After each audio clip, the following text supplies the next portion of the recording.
this is going to work. This is my first time doing this. I don't have a proper camera. I don't have a proper anything for this. So I wanted to make a YouTube account to document and tell my story with my struggle as a cosplayer and a transgender individual with mental illness. There's a lot of videos out there about, on YouTube about mental illness and about anxiety and depression and depersonalization and how to deal with all of those things. But I want to tell my account of it based on being a transgender individual and also an individual who is very much involved in the cosplay and convention going scene. I know those two groups of people have a wide issue regarding mental illness. So basically, I have been in a major depressive episode for 6 months. I am still going through recovery. I am by all means not recovered. These videos are just going to be about my accounts, what I go through on a daily basis, how I've gotten at least somewhat better, because I'd say I'm about 50% better. That doesn't mean that I still don't struggle every day with, terrible mental illness. But I was at a point where I was bedridden, and I'm not at that point anymore, so progress is being made. Basically just kind of my story, background info to start on this is that I had a few, I shouldn't say a few, I had quite a lot, big traumas in my life regarding sexual abuse, physical abuse, and emotional abuse on many occasions by many different people growing up. So you can tell that I've had a lot of issues. And growing up, I was always a very, very talkative kid, though. I was always still very kind and I was funny and had a lot of friends, and I was outgoing up until my junior year of high school. About a year before that, I had started to transition to be male. I realized that I was more comfortable being male. And then a year after that, I started to deal with social anxiety and depression and suicidal thoughts, and I didn't understand why. I didn't know what was going on until a doctor had diagnosed me, and I was only like 16, and the doctor, pulled my dad in and told him, like, look, your kid's depressed, your kid's suicidal, you need to start helping him out and everything, So, ever since junior, I'm 23 now. It's a good few years ago. So ever since then, my anxiety and depression has slowly gotten worse every year, up until the point where 2 years ago it started to become debilitating. I, at that point, was then diagnosed with borderline personality disorder and PTSD, clearly with all the trauma that I had been through. And the trust issues I had with people and everything. So I kind of had a really bad struggle back in 2017. My mental illness got a hold on me, and all these things started happening, and I didn't understand why, and I even tried taking medication for my anxiety, and then I started having panic attacks, and I had never had panic attacks before, but whenever I went on medication, I would start having panic attacks, which shouldn't happen when you go on medication. So I started having panic attacks on medication, my anxiety started getting worse, my borderline personality disorder started to get pretty bad to the point where it was affecting my relationships with the people around me, and I lost a lot of friends. I lost my whole group of friends. They couldn't deal with it, they couldn't handle it, and I didn't understand how to deal with it, I didn't understand how to handle it, and I didn't understand that my own struggles were affecting the people around me, and that I wasn't being the kindest friend, I wasn't being the kindest person to other people. And that's no excuse, but it's hard when you've been abused your whole life and you don't understand how to break that cycle, and you don't really have anybody there to explain it to you or tell you, what's wrong and what's right, and how to fix yourself. And I struggled really bad, and I lost a lot of my friends, and lost my job, I stopped going to college, I dropped out of school, a lot of, because of, like, I started getting pretty suicidal, and I was just really depressed, and I was having a hard time, and it was hard on me because I've always been really successful. I've always been on top of things. I've always been a straight A student. I've never been the type to quit on things or, be so depressed. And then also around that time, I started seeing a therapist who helped me start on my journey to transition from female to male. I got my legal name changed, and I started on testosterone hormone injections. And I started that about a year ago. And when I started on the testosterone, I started to get panic attacks again, pretty bad. Like, they would just come on all of a sudden, and I didn't understand why. And I noticed that the testosterone had started to make me very, very anxious. It's a steroid, and you're pumping that stuff into you. And they had me on a pretty high dose, and it was every other week, so it wasn't a steady kind of dose. And hormonal imbalances, people talk about that in regards to anxiety and depersonalization. Like, hormone imbalances can do some pretty crazy stuff to your body, and my hormones were going like this. They were not balanced at all, and so I was on the testosterone. I just kind of tried to manage it. Started going on an anxiety med, which at the time I didn't realize was making me worse. And so last summer I decided, I'm going to take the time to go down to Disney World and do an internship. Take the time for me to heal and do what I need to do to fix myself, and so I stop hurting myself and stop hurting the people around me. So I went down there, and I was really happy down there. I remember calling my dad and telling him, this is the first time I've been happy in God knows how long.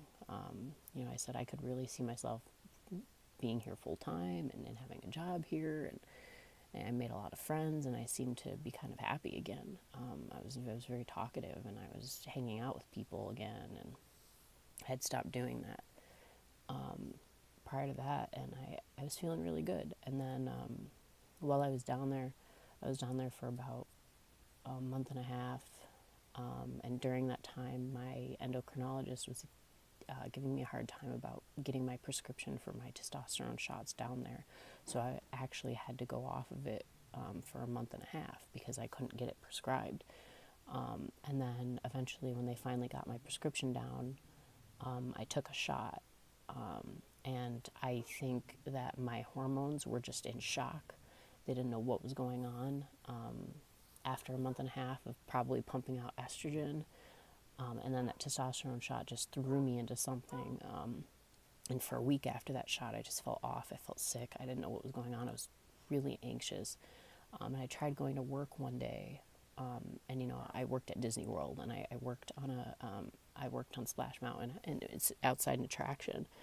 So I was in the heat all the time, and so, I chalked it up to maybe it was just the heat, and I had heat exhaustion, and I was really, really sick. I couldn't stand at work. I was feeling really dizzy. I had so many symptoms. My head was pounding. I couldn't see straight. I felt like I was going to throw up. I couldn't breathe. Like, number one thing is I couldn't breathe. I felt this weird tightness in my chest, and then I kept having panic attack after panic attack. My hands were numb. I went up to my manager and I said, you got to call 911. Like, I can't breathe. I can't, and so they took me in an ambulance. I went to the hospital, and mind you, I've always been healthy before this. I've never been to a hospital before. Like, I had always been healthy, no health problems at all. Besides, like, I have minor asthma from secondhand smoking from an abusive parent. And so, I went to the hospital, and I did a bunch of tests, and they couldn't find anything. And they even gave me a CT scan and put iodine dye in my blood, and they couldn't find anything with that. And I asked the doctor, I was like, well, what do you think it is? Like, I need answers. And, us people with anxiety, we need answers. And I think because they didn't give me a straight answer, it triggered this insane health anxiety that I am now dealing with, a very, very, very severe health anxiety, because the doctors can't give me answers. And I asked her, I was like, well, do you think it's just heat exhaustion? And she was like, yeah, probably. Like, just go home, get some rest, take a few days off of work. And so I did that. I went home, and the symptoms started to get worse. They started to get a lot worse. And I started to have a reaction to the iodine dye that they put in me, and my skin was very rashy, very, very itchy, and very hot to the touch. And it happened for like about 2 or 3 days after that I went to the hospital, so I actually ended up going back to the hospital. I had a major severe panic attack on my way to the hospital, and while I was waiting to be taken to a room. And you can imagine that that panic attack, that very, very severe major panic attack, gave me more symptoms or elevated the symptoms I was having. So I went in there, and the doctor gave me a steroid for the itchiness, and also through my IV, and also gave me an anxiety medication. I don't know what they gave me. They gave it to me through an IV. I don't know what it was. And at the time, I didn't know that the anxiety medications were making me feel 10 times worse. And so they sent me home. They couldn't find anything besides the fact that they just thought the iodine dye was what was creating the itchiness and everything. Sent me home again the next day because they had given me that steroid. My heart rate was 160 for an entire day, and I could not get it to go down. And I called a nurse hotline and asked her what I should do, and she said, you have to go back to the hospital, because I also told her about all the other symptoms I was still having. It was at the point where I couldn't walk, I couldn't eat, I couldn't do anything, I couldn't leave my bed. Like, my symptoms were just crazy. Like, I felt like I was dying. And they sent me back to the hospital, and that time I told the doctors, I said, I'm staying here overnight, and you need to do as many tests as you can to figure out what's going on with me. I need answers. And the doctor said, okay, we'll do that for you. They kept me overnight. They did so many tests, and during that time was one of the scariest moments of my life, because for a full 24 hours I had tremors, and I couldn't stop shaking. Like, I was violently shaking, teeth chattering, and for a full 24 hours. You can tell when I get anxious, my voice is kind of wavering, like I'm shaking a little bit now. It's part of my anxiety, but they kept me overnight. They did a lot of tests with my heart and everything. They checked everything they could. And again, with all the tests that they did, they couldn't find anything. The only thing that they found was that my magnesium and potassium levels were a little low. And I think that was because I hadn't been eating for a few days, because those are electrolytes. I could be wrong, I don't know. But since then, they've checked my levels, and they said they're fine. But the doctors said they didn't want me to leave the hospital until I got those levels back, because they had me through an IV with magnesium and potassium. So they also, during that time, those 2 days that I was at the hospital and I was like shaking violently, they gave me Xanax and Ativan. Xanax did not work for me. It only gave me more symptoms. Ativan was the first one that finally kind of like sedated me to the point where I stopped shaking so much. But it made me feel awful. Like, the symptoms I was having increased 10 times, and I was having way more symptoms. And, people who take benzos or have taken benzos know how crazy those kinds of medications are. So they prescribed me Ativan. They said, you need to take this. And after I think like a pill or two, I was like, I'm not taking this anymore. And I flushed them. So, I went back home, and after this, again, I was still having crazy symptoms. I couldn't even leave my house anymore, and every time I did try and leave the house, I had like 10 panic attacks. I had to go back inside right away. I tried going to work at least twice that week, and I couldn't do it. Every time I stood and walked, down the street to catch the bus, I was really, really dizzy, and I couldn't do it. And so I couldn't go back to work. And so I started having more symptoms. I started having like this lump in my throat, to the point where it felt like I couldn't swallow. And I think it was a symptom from the Ativan, because it increased my anxiety. So I ended up going back to the hospital to get that checked out. and they couldn't find anything and said that they think it was just like acid reflux or something, a problem like that, or it could just be anxiety. And I forgot to mention that every time I did go to the hospital, they told me it's just your anxiety. Like, there's nothing wrong with you. It's just anxiety. And I didn't want to hear that. Who wants to hear that when they feel like they're dying? Is that it's just your anxiety? Like, that's bullcrap. And at that point, I knew I couldn't stay there any longer. So I took a flight home. I had to end my program, which I was heartbroken about, because I had gone down there to heal and get better, and for some reason I had gotten worse, much, much worse. And at this point, I went home. I needed to be seen by my primary care doctor. I needed to do more testing and figure out what was going on, but I needed to do it at, in the care with the care of